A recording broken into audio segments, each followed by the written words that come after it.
Dear friends, it is my pleasure to welcome Swami Medhasananda, the head of this our Vedanta society, in the only center that is located in Japan. And we welcome Swami Medhasananda Maharaj to our center, and we will be eagerly waiting for his presentation regarding this wonderful topic of Vedanta in Japan. Swami Medhasananda.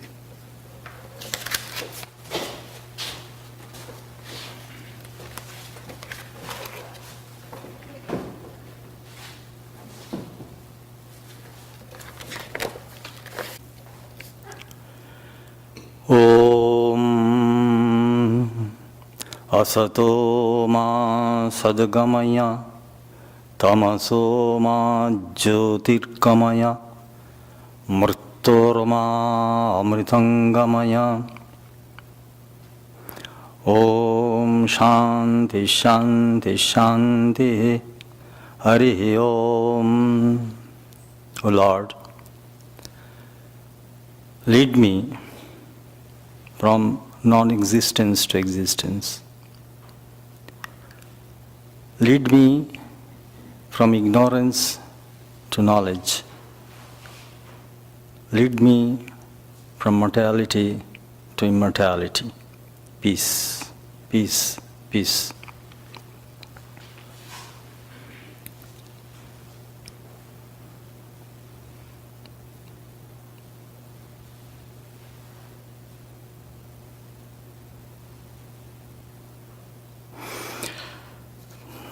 My thanks to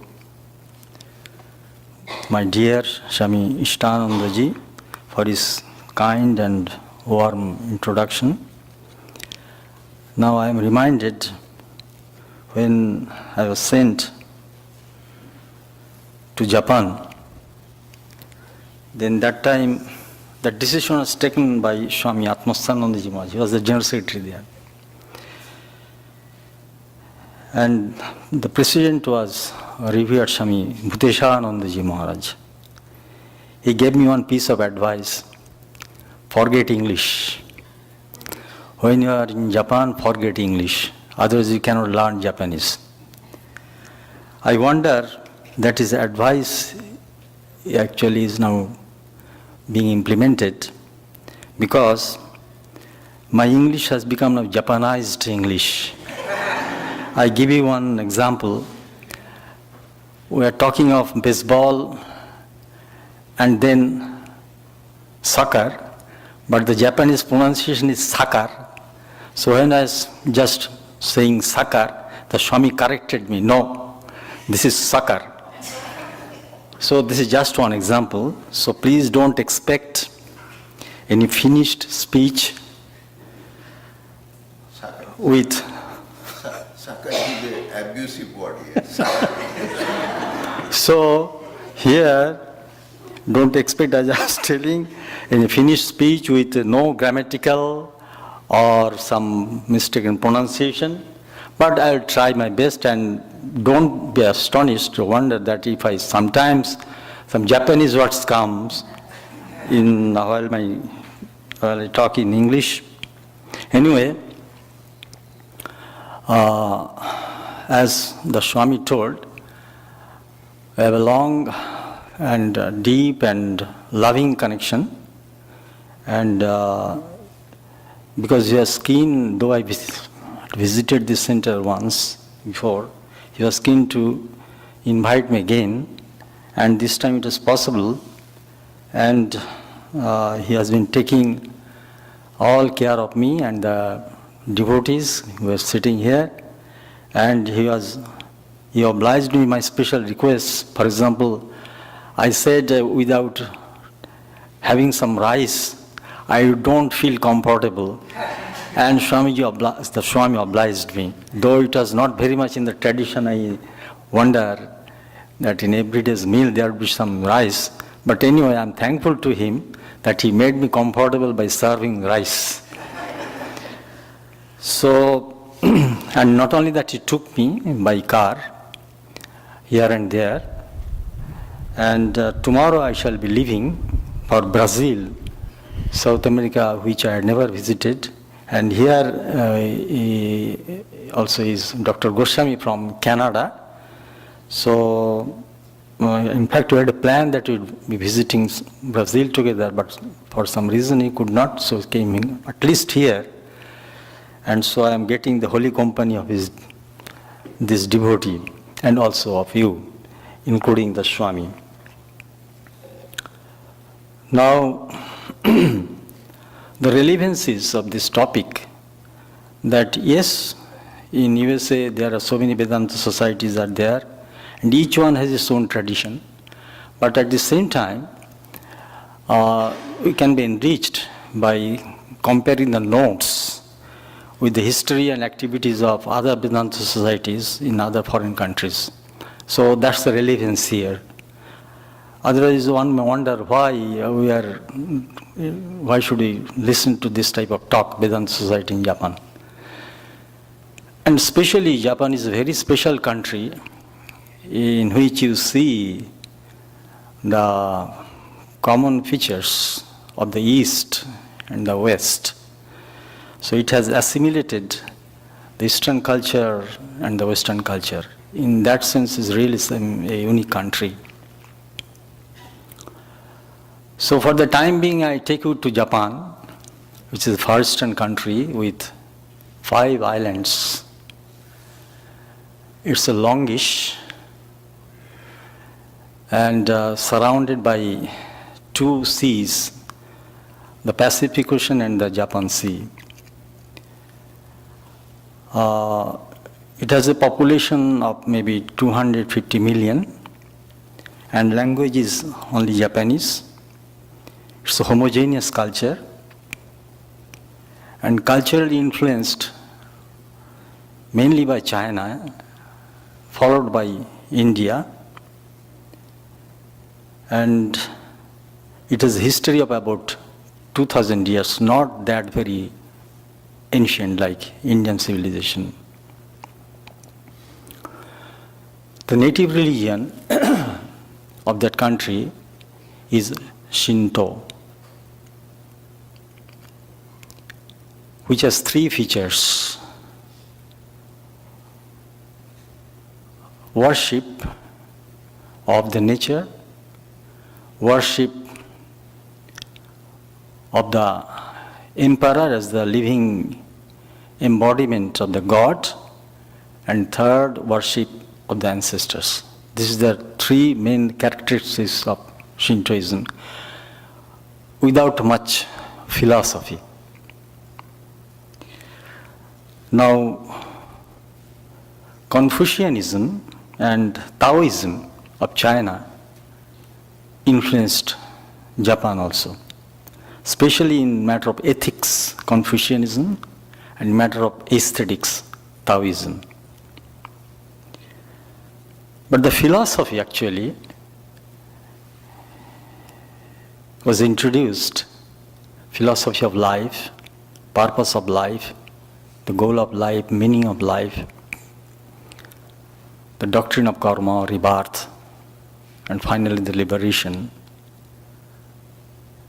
This all came to India, to Japan, from India via Tibet and China.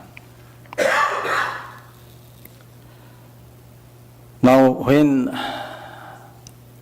Buddhism was introduced in Japan, there was some resistance from the Shinto followers. But later on, when the prince embraced Buddhism and thus got the state patronage, it naturally spread quickly. There are many temples, many Buddhist sects had started in that way.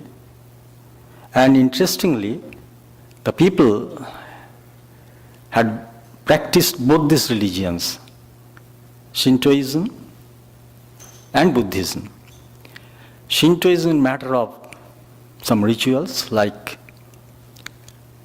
birth, marriage, But death-related rituals were followed according to, or were held according to the Buddhist tradition. So that's why if you ask them what is the religion, they would say both Shinto and Buddhism, which is something unique. Otherwise, no one says I am both a Hindu and a Christian, or I am a Muslim and a Buddhist. But here is something special about Japan. Now, Vedanta, in that sense, entered Japan through Buddhism, because there are a lot of similarities, especially between the Mahayana Buddhism and Hinduism. In the Theravada or Hinavana, which is practiced in Ceylon, Thailand, Burma, there is no place of God at all. But in Mahayana, there is place of God. There are gods and goddesses, and Buddha in fact took the position of God. As in Hinduism, though we believe in supreme reality, Brahman, we also at the same time have so many gods and goddesses. So in Buddhism, the eternal truth, though that is their emphasis, but at the same time, there are Buddhist temples with images of Buddha, rituals are there, they pray to Buddha, they offer to Buddha. So in that way, there are lots of similarities between Hinduism and Buddhism, and many rituals came to Japan through Hinduism, through Buddhism, but actually the ritualism originated in Hinduism. For example, they call it Goma, actually Homa ceremony. It's Homa ceremony, the fire ceremony. So that is practiced in some temples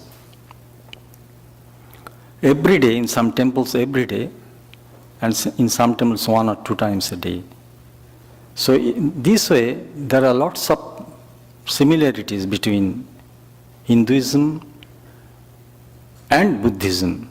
And was not Buddha a Hindu monk? Buddha was not a Buddhist monk, and Jesus was not a Christian, isn't it? So the followers of Jesus were Christians. Similarly, the followers of Buddha were Buddhists. Buddha himself was a Hindu monk with some new ideas. So in that way, there are many things, especially as a Vedantist, one will hardly feel anything new, philosophically speaking, in Buddhism, except that Buddha has a tremendous, a great compassionate heart. Now,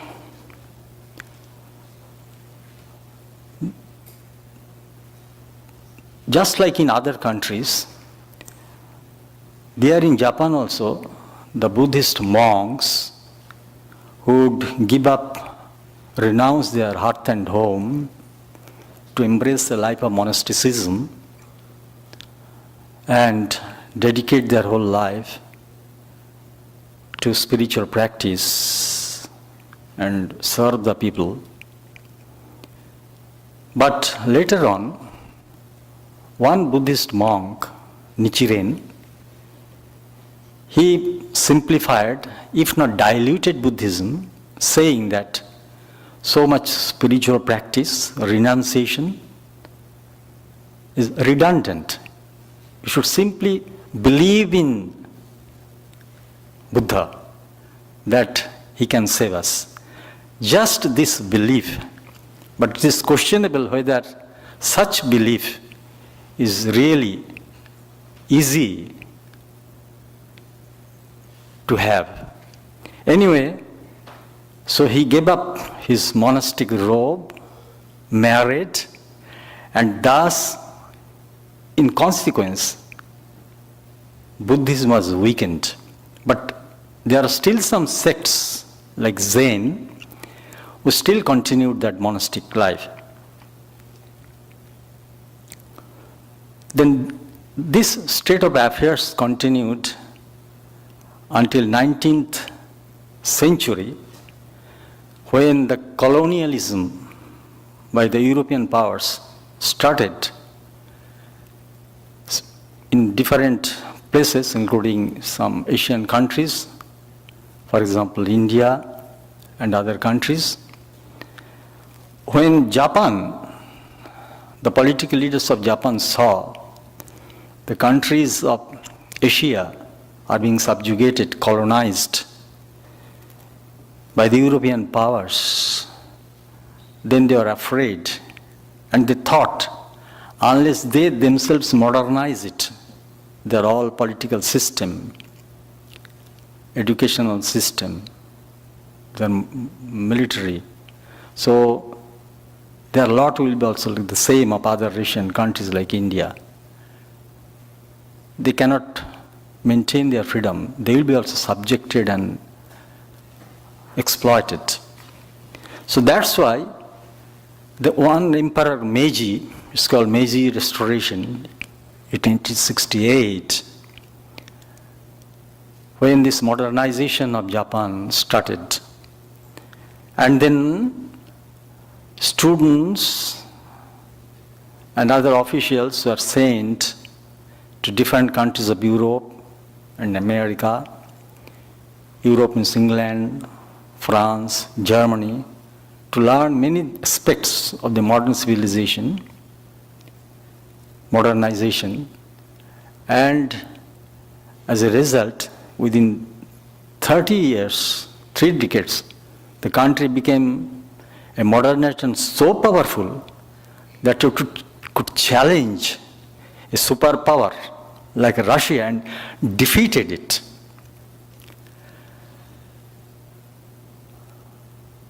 But there are such great things like that. But on the other hand, it made Shintoism their state religion, replacing Buddhism. What's the reason? Because in Buddhism, they teach renunciation and otherworldliness and philosophy. There is no special role, there is no special regard of the emperor. But during the modernization, they thought, the political leaders, that the emperor's hand should be strengthened. How? By looking upon him as the embodiment of God. As I already told you, it's a Shintoan, the aspects of Shintoism is looking upon emperor as the living God. So they replaced Buddhism by Shintoism, which advocates the special position of emperor. And at that time, the followers of Shinto, they completely segregated. There was, before in one area, Buddhist temple and Shinto shrine, they completely separated them. And before there's a interaction between Shintoism and Buddhism, that they stopped it, attacked the Buddhist monasteries, burnt it, and this way Buddhism was further weakened. And they criticized the Jain monks who were still leading a life of renunciate, that why are you not marrying? It is very unusual. So they created a pressure upon them. So in that way Buddhism was weakened further. So much so, now Buddhism is called Soshiki Bukkyo. That means funeral. Buddhism is just religion of funeral. Soshiki Bukkyo. So all the other aspects, the spiritual aspect, the philosophical aspect, is now almost lost. You see there are many beautiful temples, very clean, shining, organized, but you hardly see the vibration, the spiritual vibration. And many of the temples are just locked. No one goes there to pray. Only when there's some ritualism or some special occasion, they will open it. So in that way, there's some sort of spiritual vacuum in the life of the Japanese people. On the other hand, when, as I told you, that Japan wanted to maintain its own freedom, That's why they wanted to modernize it. But they became like themselves an imperialist, and they tried to colonize Korea and China. And finally, this imperialist design of Japan made them a party to the Second World War and leading finally to the defeat of Japan. You know all this. And demoralizing the country completely in every sense, socially, economically, politically, morally. But see the vitality of the country. You know, after Japan was defeated, then General MacArthur, Allied force, he took the charge of the country and administered for some 10 years, around 1956 or 57, or 54, maybe 54, 55, like that. He left Japan, and Japan became independent. And within 10 years after that, within a decade, they organized such a world-class event like the Olympic. See the vitality of the country. The country which was completely devastated in every sense, took it as a challenge. And you heard that bullet train, very fast train, that was introduced in 1964. The whole country geared up to rise to the occasion and to make this successful event, 1964 Olympic. So I mentioned this to see the vitality of this nation. But on the other hand, when it later on became economic superpower, because their ambition of becoming a political superpower could not be achieved, so then tried to channelize that power to become an economic superpower, and they became. So that country became very affluent on the one hand. On the other hand, as I said, there is some sort of spiritual vacuum. So finally the country became very, very secular in one sense. They believe in God, but God is not a part of their life. So once a year, remember, once a year on the 1st January, thousands and millions of Japanese throng a temple or a Shinto shrine for prayer. But remember, and they will do it again next year on 1st January. So in that way, God almost has no part in their life. Religious discussion is almost a taboo. You cannot discuss it. So I had a cultural shock when the Japanese visit India. They have a cultural shock because India is not that clean, not that peaceful, noisy. So they have a cultural shock. I had also a cultural shock when I came to Japan. What's that? I thought it's a Buddhist country, so everyone is very devoted to Buddha. They do spiritual practice. Nothing like that. So it is really frustration. So I told you I narrated all this to get some picture so that you can have a picture of the religious atmosphere of Japan.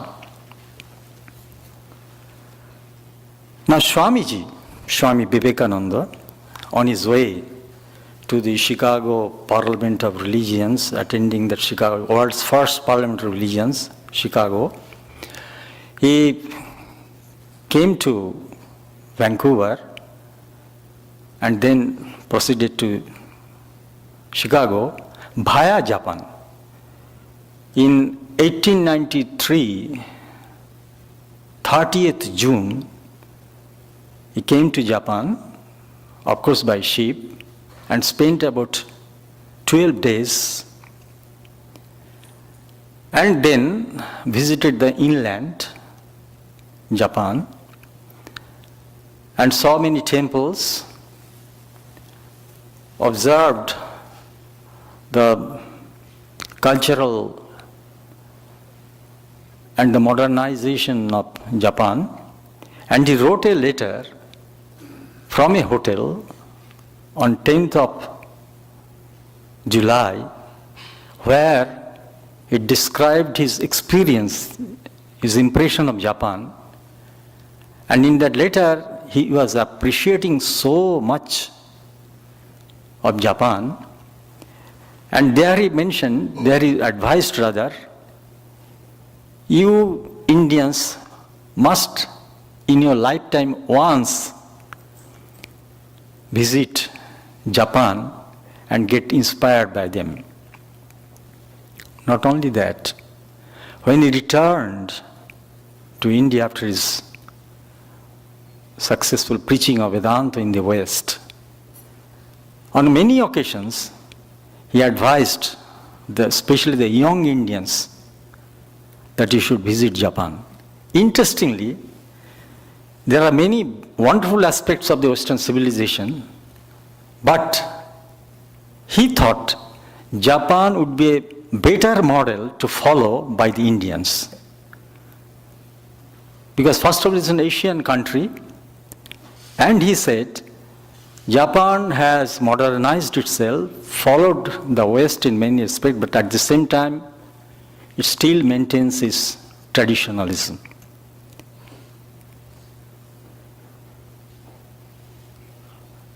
And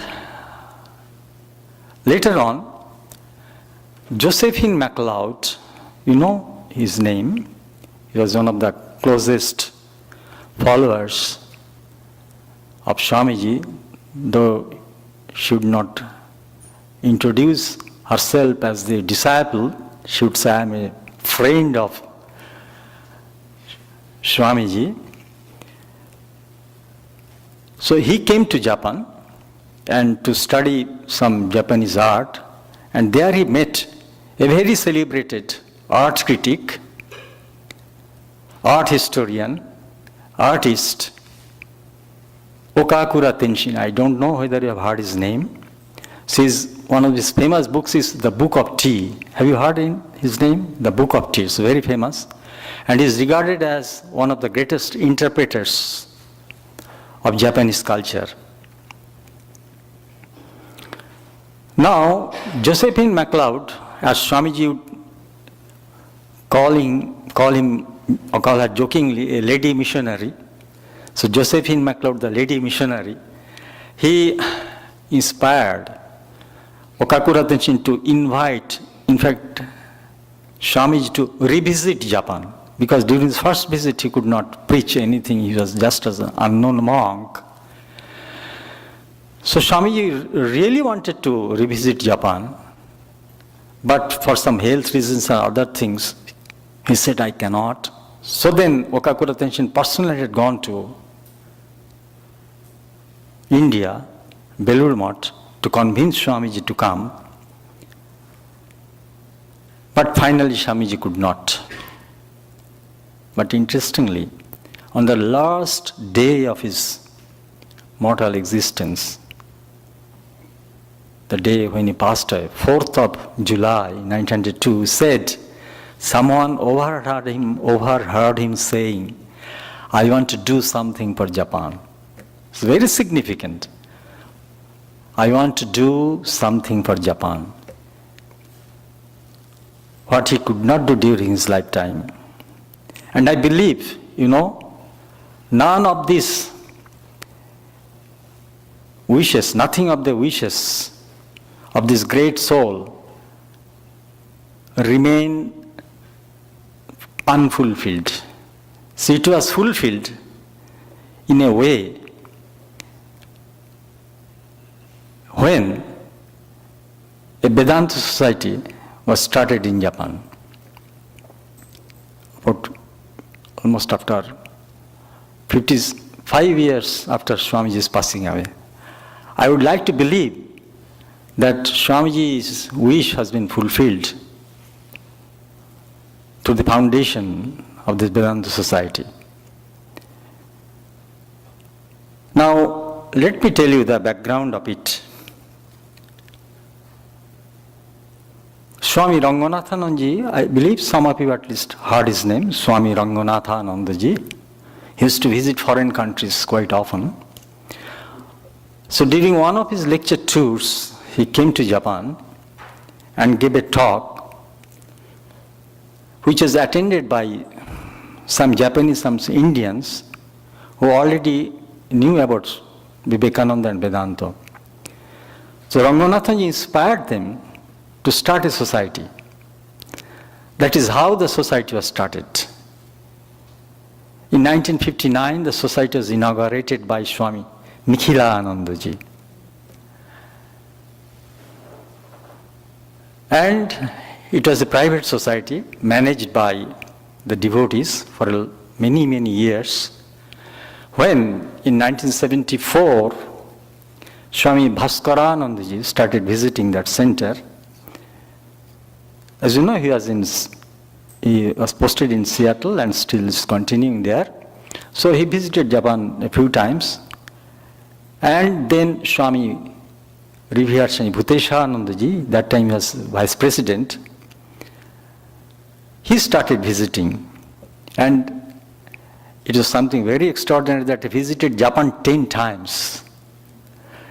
That's only one foreign country except Bangladesh, which he had visited so many times. And the devotees would love him, respect him like anything. And he had a special corner for the Japanese devotees in his mind. And all this led to the affiliation of the society in 1984, when Swami Siddharthanandaji was sent as its first president. Until then, as a private society, it had published some books, some magazine, but obviously it was not much active. But when Siddharthanji came, naturally, the daily life of the ashram was introduced to regular discourse. And he was very kind-hearted and loved and respected by all. And he started to learn kanji, the Japanese script, which is very difficult, seriously for 9 years. And when he was more or less able to communicate it, to read and write Japanese, then he had to leave Japan on account of his health ground. So it's really a sad episode that he could not utilize his Japanese language. And that time, the headquarters, as the Swami told you, that I was the principal of a college. So my world was academic, the students and teachers. But now the headquarters asked me to move to Japan. It's absolutely a new country, new culture, new language, and a new work. Before I used to work with the students and the teachers, now I have to handle the devotees and the foreign devotees, and not only the male but the female devotees also. As in the college, it was just a college for the male students only. So for me it was all new. And then I was not sure whether, when headquarters asked me, in fact Swami Atmasanji gave me a call, because before they wanted to send me to Singapore. So when on fine day, Atmasanji gave me a call and asked, that was a Saturday, I remember, one Saturday. Well, we are thinking to send you to Japan, and what do you say? Already my visa to Singapore was ready, and I was collecting all information about the Singapore Center, its activities, its climate, the devotees. Then suddenly he said, what's about Japan? It's a bolt from the blue. So then he said, tell me your opinion because I want to place it in the meeting on Monday. It was communicated to on Saturday and he wanted to place it in the meeting on Monday. So what do you expect me to answer? Either I could say no, or I could say, okay, you please decide, because I have no opinion particularly on that. I said like that, okay, Maharaj, I have no particular opinion, but you decide. And they decided to send me to Japan. But I was not sure whether that was Thakur's wish or not. That's the headquarters wish. But I have to be sure about that it is Thakur's wish. I started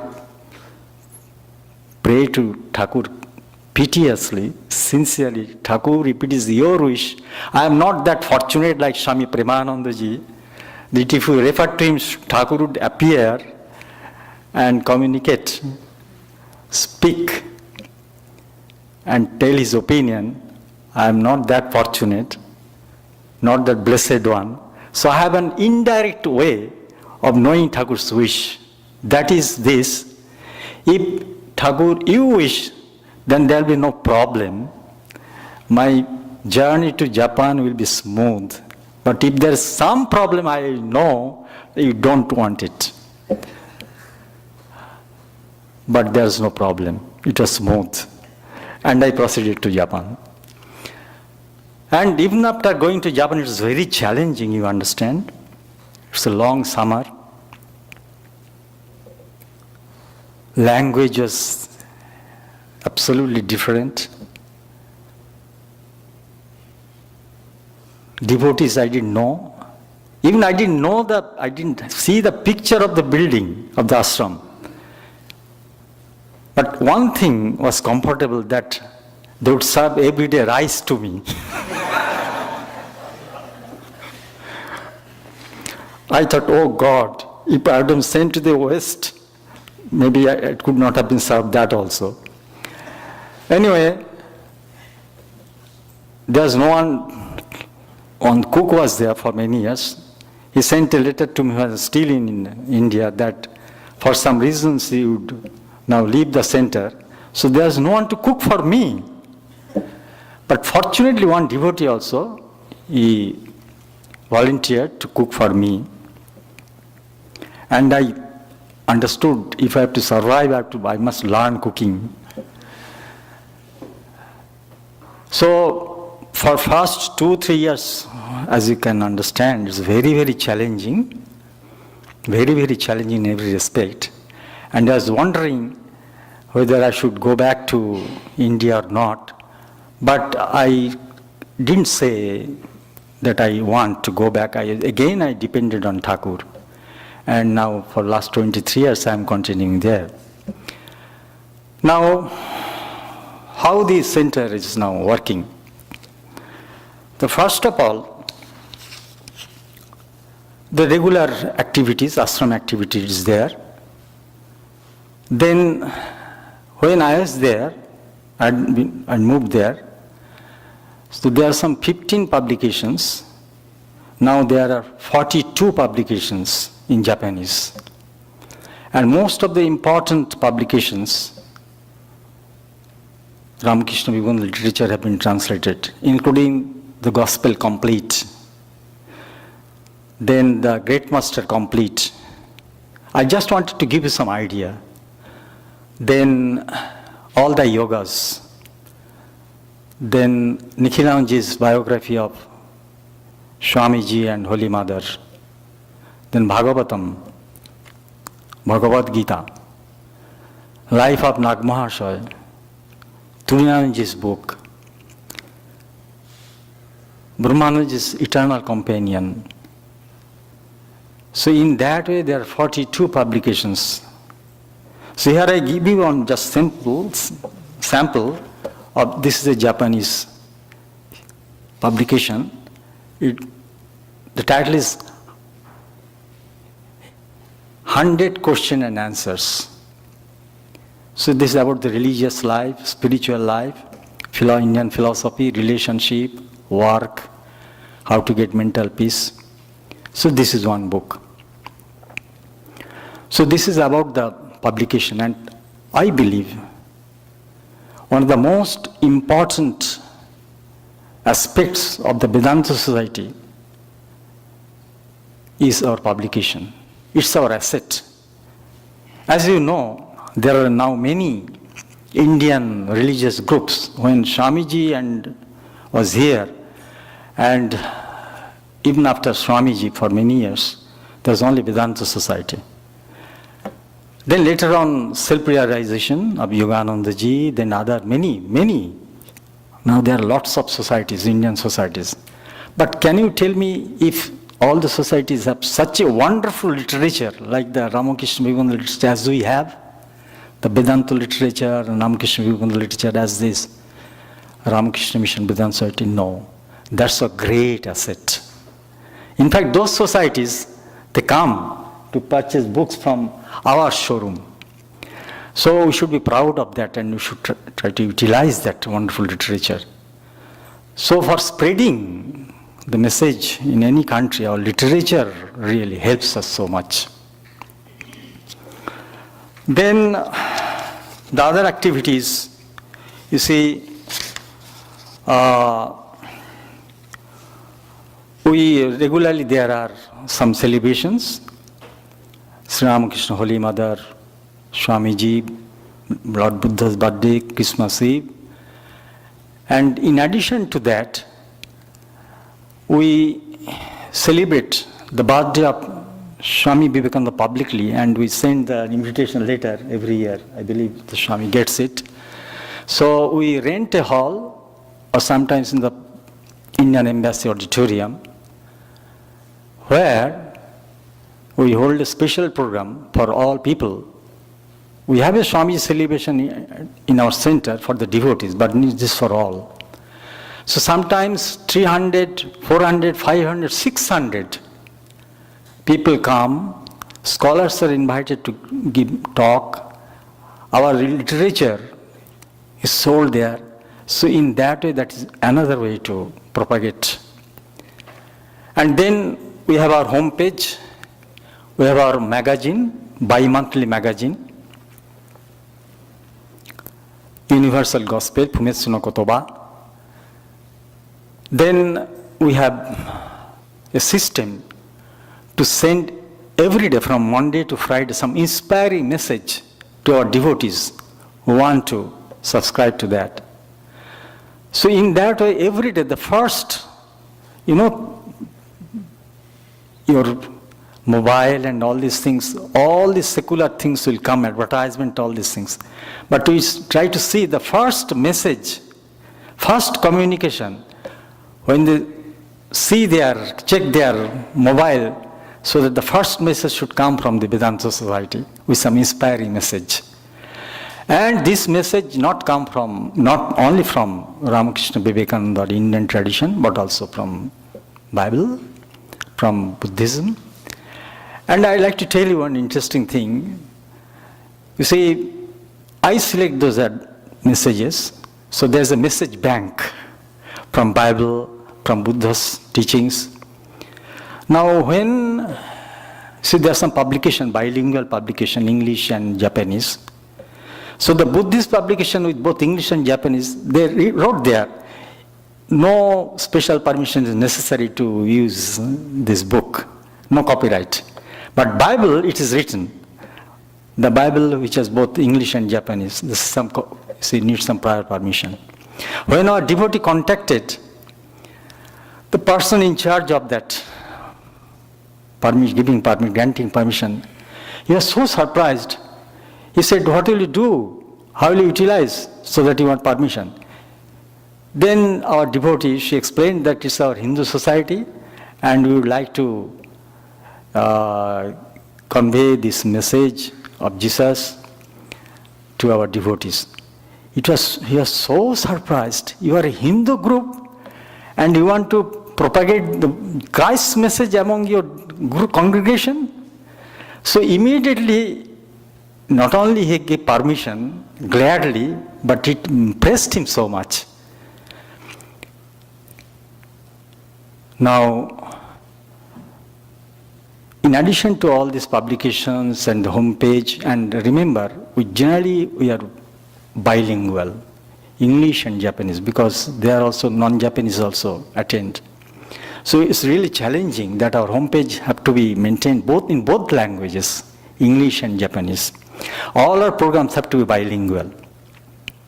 Anyway, I also give talks, not only at the center, we give talk on Bhagavad Gita every month.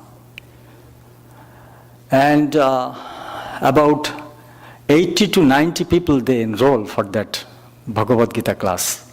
So is it not surprising that Japanese 80 to 90 people, but average the attendance is 50. Some may attend this and may skip that. So once a month Bhagavad Gita and once in 2 months Upanishad. It is so popular. And then in Osaka, I go there once in 2 months, and there also 40 people attend that talks. So in that way, slowly it is propagating. And this is a regular discourse, but I also go to different islands, to different groups. This way I visit about 10 to 12 groups every year and communicate. And what's the format of that type of discourse? The format is, first we chant some mantra. It's most of for about 3 hours duration.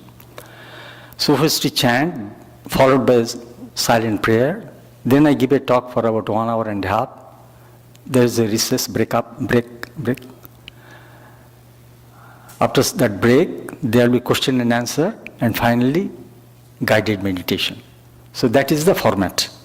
And all these groups, they want me to visit there every year once. So that means it impresses them. Now, what I teach them, maybe it is good to share some of the ideas what I tell them. First of all, we tell them what's the speciality of Vedanta. As you may be knowing, but it's no harm to repeat it, because we should be aware why we are following Vedanta. I don't want to explain it, but I just give you the main points. Vedanta is deeply spiritual. There is no occult power or something privacy or something like that, supernatural powers. It's deeply spiritual. Then, though it is ancient, still it's very modern. Especially when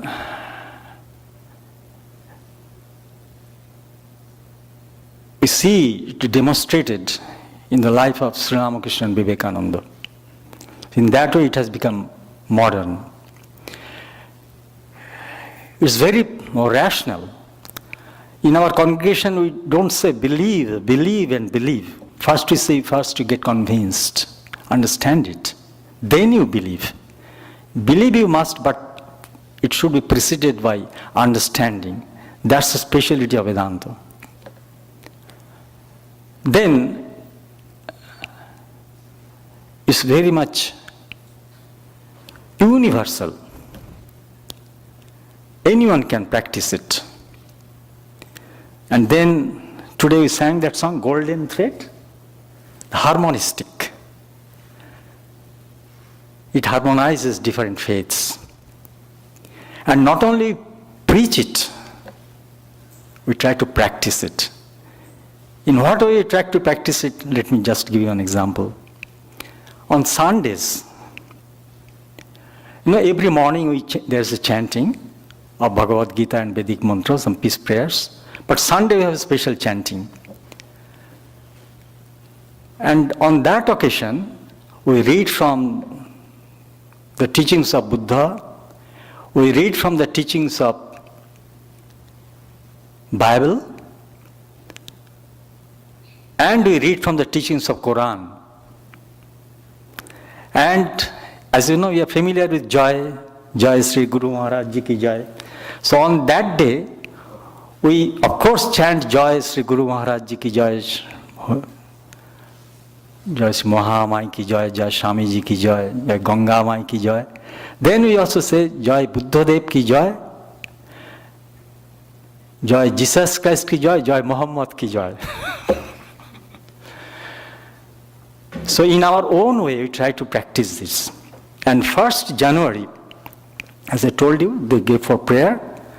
So after prayer, in our own temple, in our own shrine, we go by walking to a Buddhist place of pilgrimage called Daibutsu, the great Buddha, where the Swami had also gone. And then from there, we go to a church, Catholic church. There we pray. And finally go to a Shinto shrine to pray. So that's how we harmonize it. It starts with Hindu, followed by visiting a Buddhist place of pilgrimage, next Christian, and finally Shinto. So what I want to impress, that the devotees there, the groups there, they're impressed by this type of idea of harmony of religions. When some groups, they say only our religion, our prophet, our scripture are true, and the religion of other people, other scripture of other religions, saints of other religions are not genuine, then Vedanta says no. Each religion is a true path to the truth. So this impresses them. So Vedanta's harmony, Vedanta's universalism, Vedanta's rationalism, Vedanta's modernism, Vedanta's genuine spirituality. They like it, they love it, they're impressed by it. Then in addition to that, we tell them that don't focus only the temporary aspect of life. Don't forget there's an eternal aspect of the life. So you must focus not on the past, something which is passing, which is temporary. Focus on some entity which is eternal, which is infinity. Otherwise, the balance of life will be disturbed. So you must take care of both, as Swamiji would say, the material prosperity and the spiritual excellence. So we try to draw their attention to this important point. Then to ask them, human life is something very precious. It's a great gift of God to us. Be aware of it. Awareness, awareness, awareness. Be aware of it, that this life has not to be wasted. So that there not be a late repentance in the old age. Oh, how I wasted this wonderful gift which I got from God. So let there be an awareness that the life is something very precious, something very important, which we cannot afford to waste. So see the purpose of life, meaning of life. Don't be carried away by the current of life without any anchorage, without any destination. Have some anchorage in life. What is that? Find out. What's the purpose of life? What's the meaning of your life? And then try to fulfill it.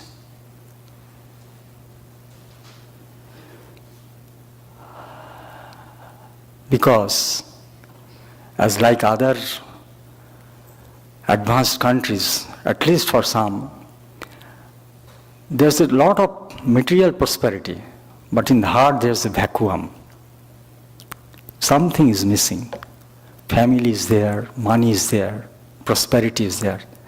Still there is something missing. And what is that? That's 1. Without 1 on the left, all zeros become 0. With 1 on the left of all these zeros, the zeros become meaningful. Isn't it? Do you agree with me? So let us try to remember that. That 1 is the truth. That 1 is the God. That 1 is the eternal substance. So let us try to remember that. Without that, our life becomes a vacuum, a desert. So we try to draw their attention to these things. Then stress is very important. I have 5 minutes time? Is it okay to continue a little more? Do you feel bored? Do you feel sleepy? Okay, thank you. Now, one big problem is their stress. How to remove the stress? One of the topics they want to prefer, on which I should talk, is how to eliminate the mental stress. My suggestion, of course, it's a result, it's the outcome of my study of Swami Vivekananda, Vedanta and other literature. What I suggest, that for control of mind, you must have a routine life, a scheduled life, from morning until when you go bed. So for controlling of mind, one must follow a routine life. That's the most important thing. And the next thing is this: focus on now, importance of now. Not yesterday, not tomorrow, not 1 week before, not 1 week later, not last year, not next year. This year, this month, this day, this hour. So there's a beautiful story of Tolstoy who teaches this. Who is the greatest person in your life? Well, there's no time to tell you the story. I tell you just the answer. Maybe I could have asked you the question. But anyway, there's a lot of time. I say, who is the most important person in your life?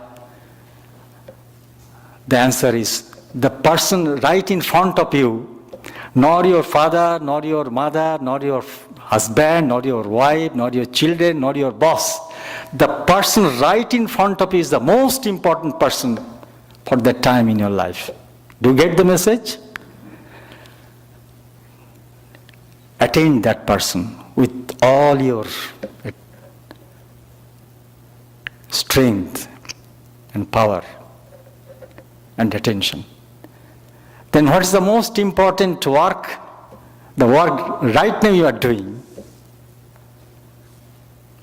What's the most important time for you? This moment. See the focus on this person in front of you. Work now, right now you are working. And the moment, this moment. So focusing on the now. If we can do it without repenting for the past mistakes and worrying for the future, if we focus on now, there cannot be any stress. There cannot be any mental problem. You need not go to a psychiatrist. And in that way, you will enrich yourself. Then another problem is the old age problem. I believe it's the same thing in the West also, America, because of high standard of living, old age. Now, how to tackle the old age? Are you interested in that? Do you want to know? So old age, our suggestion is this: live your life in such a way now so that you get prepared for the old age, to face the old age. And what should be the motto of that?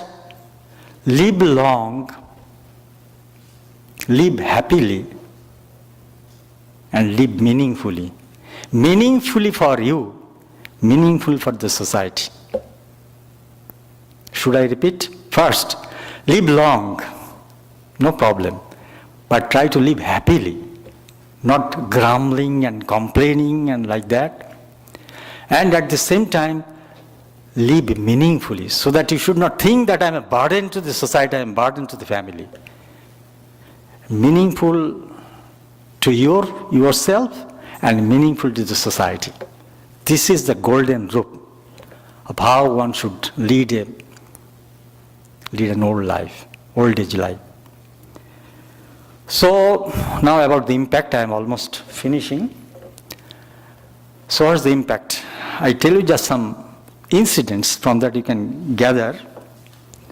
You see, this is the book we have published, Arise and Awake, Tachi Agare Mezameo. It's a small book. It's a collection of Swamiji's very inspiring messages.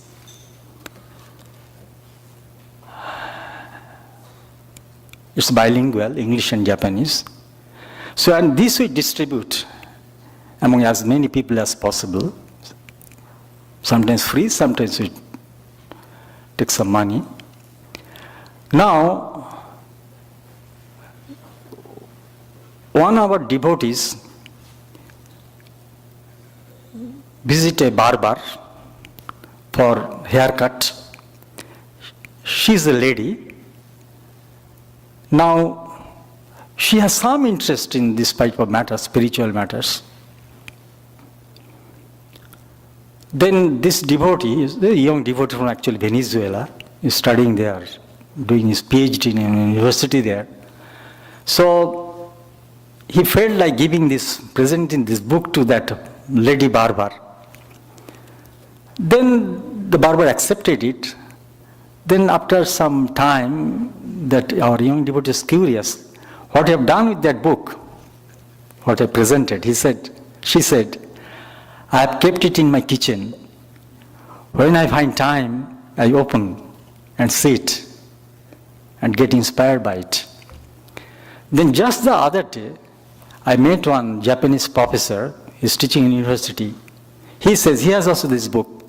He says, whenever I go to class, just before going my class, I read one message from this book.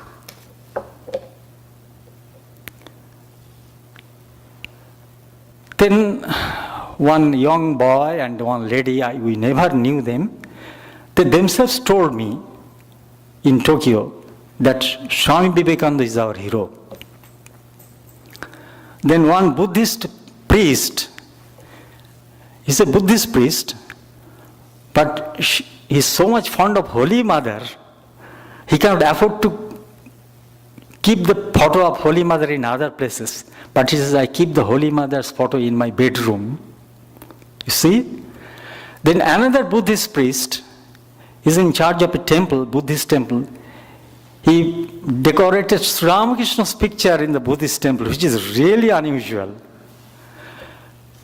So this is how, we did not actually contact and inspire these people. This is how it is working. So it's a wrong idea to think, to have some ego that we are preaching. No, they are preaching themselves. We're just the medium of it. And we are fortunate to become the blessed instrument at their hands. Thank you so much. Okay. Thank you, Swami Medhasananda Maharaj, for this beautiful presentation. And it educates us, informs us, inspires us, clears many of our questions and doubts from our hearts. So for the time being, I'm not going into that, dissection into what he said and how it was interesting. I will request Yoshiko Carlton to come forward and present the music presentation that we are waiting for. Yoshiko Carlton is a native of Kagoshima, Japan.